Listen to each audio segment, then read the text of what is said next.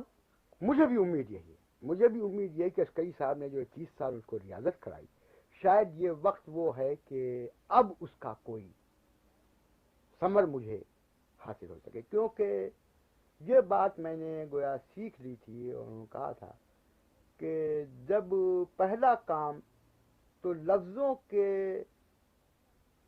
لفظوں کو جوڑنا، یعنی اس کے جوڑنے کی جتنی قسمیں بھی ہو سکتی ہیں اور ان کے سانچے بنانے، جب وہ بنا چکو تو پھر اس میں اپنے تجربے کی روح بھرنی، تو گویا ایک فیز اس کا مکمل ہو چکا ہے۔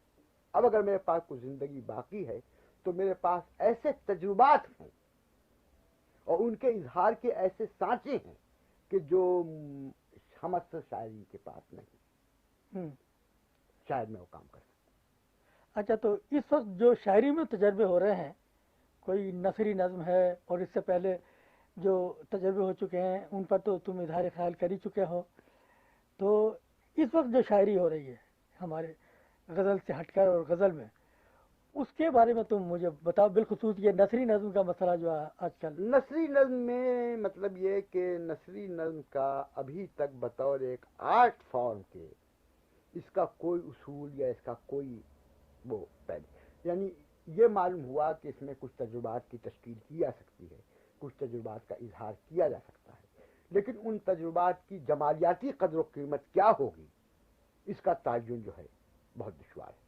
اور میں نے گویا یہ محسوس کیا کہ جو نثری نظم لکھ رہے ہیں جن کی چھپی ہیں اب تک، ان میں سب سے بہتر کشور نے لکھی ہیں نظمیں، اچھا، اور کشور کی نظمیں مجھ کو بہت پسند آئیں، ان کا کانٹینٹ بھی اور اس کا ٹریٹمنٹ بھی جو تھا وہ بہت مجھ کو زوردار لگا، اور میں نے اس سے کہا بھی کہ صاحب میں نے یہ محسوس کیا کہ تم نے سب سے بہتر نثری نظمیں لکھی ہیں۔ ایک بات انذار حسین کہ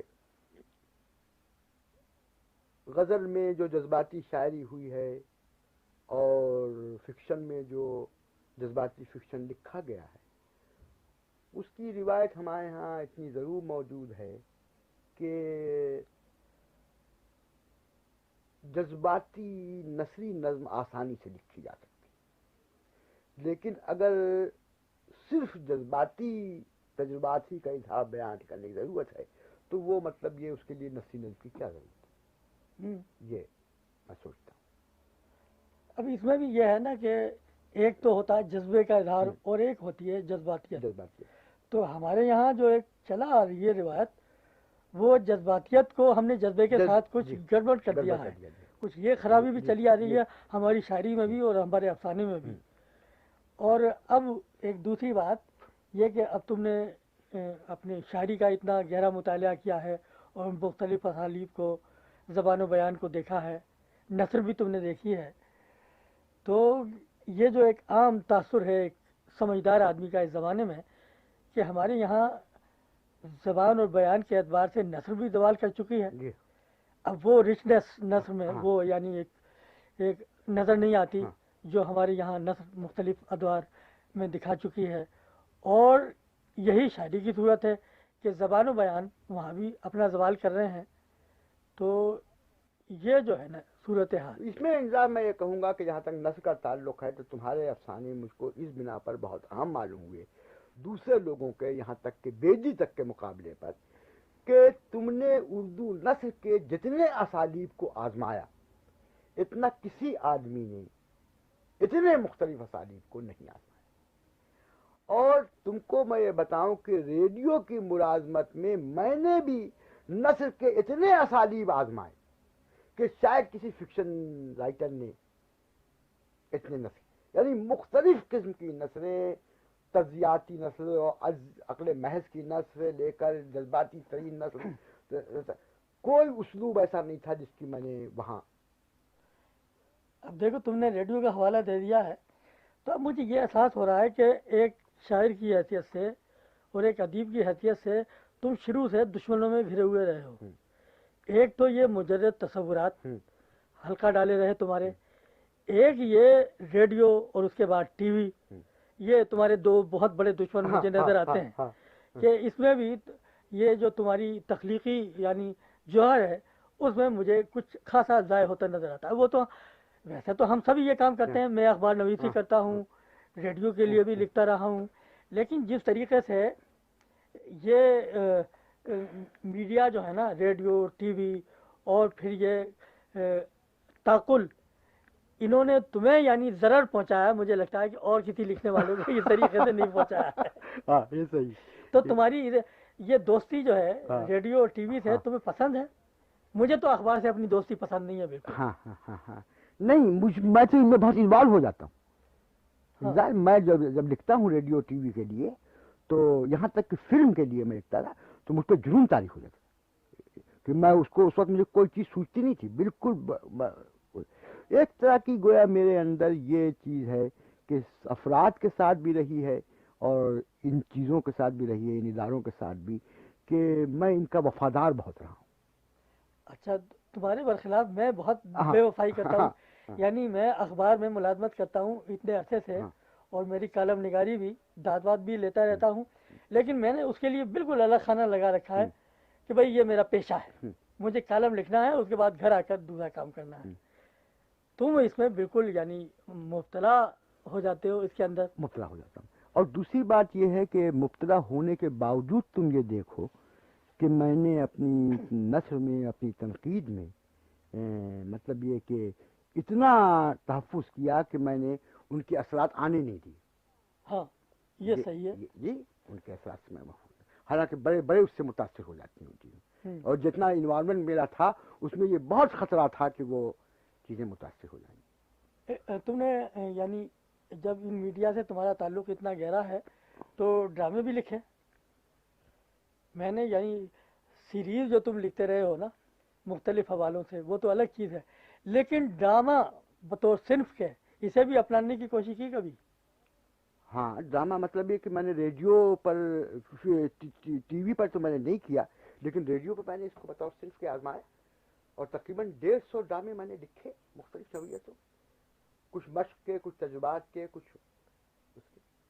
اچھا، ایک چیز یہ ہے کہ تم یہ بتا رہے ہو کہ ہم اثروں سے تو تمہارا وہ رشتہ نہیں رہا، یعنی تم ایک ایسے شخص ہو جو یا تو تمہارا کوئی بزرگ ہونا چاہیے یا تمہارا کوئی خرد ہونا چاہیے، برابر کا کوئی نہیں ہونا چاہیے.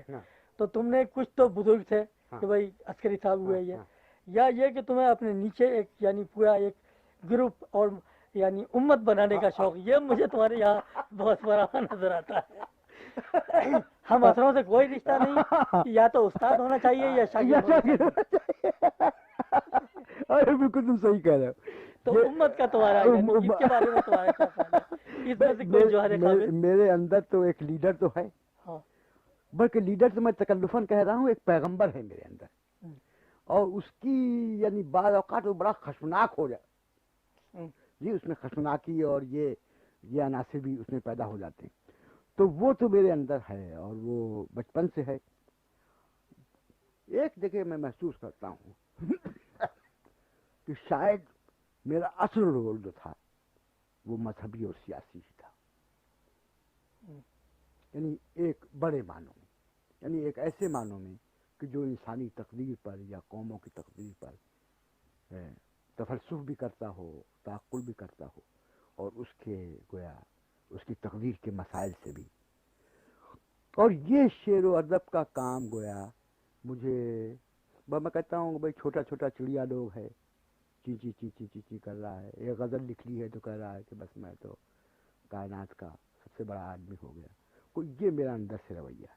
اچھا، ایک تمہارا رول دوسرا بھی ہو سکتا تھا اس کے ساتھ ساتھ، جب تمہارے ارد گرد میں لکھنے والوں کو دیکھتا ہوں جو کہ ابھی ابتدائی منزلوں میں ہیں یا جو تم سے بہت عقیدت رکھتے ہیں کہ جو ہمارے ادب میں میرا جی کا رول رہا ہے کہ ایک ایسی فضا پیدا کرنا اور جو نئے ذہن اٹھ رہے ہیں ان کی تربیت کہ وہ آگے چل کر کچھ بنے.